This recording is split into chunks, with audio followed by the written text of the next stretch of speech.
హార్ట్ఫుల్గా ఉండి సినిమాని మొత్తం ఎంజాయ్ చేసి ఒక గుడ్ ఫీలింగ్తో పైకి లెగుస్తాం. 15వ తారీఖున సాయంత్రం. ఇందులో వాసు గురించి చెప్పాలంటే, ఈ వాసు కాదు నేను తిడతాను, నేను పర్వాలేదా?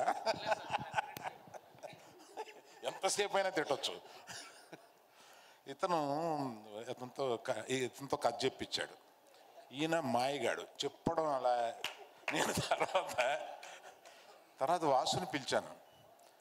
ఏమయ్యా, ఫస్ట్ డైరెక్షన్ ఇస్తున్నాము, కథ బాగా చెప్పాడు, ఇది గ్యారంటీగా ఇలా వస్తుందని ఎలాగా అన్నట్టు. నాది గ్యారంటీ అన్నాడు.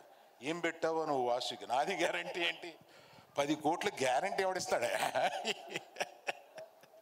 నాది గ్యారంటీ అన్నాడు.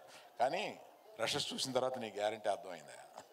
కాకపోతే నువ్వు ఫస్ట్లో బడ్జెట్ చెప్పేటప్పుడు బడ్జెట్లో మెయిన్, సార్ వర్షం కాని టైంలో తీస్తున్నాం, వర్షానికి 1 crore అని ఇచ్చాడు, అంతకన్నా ఎక్కువ ఖర్చు పెట్టాడు.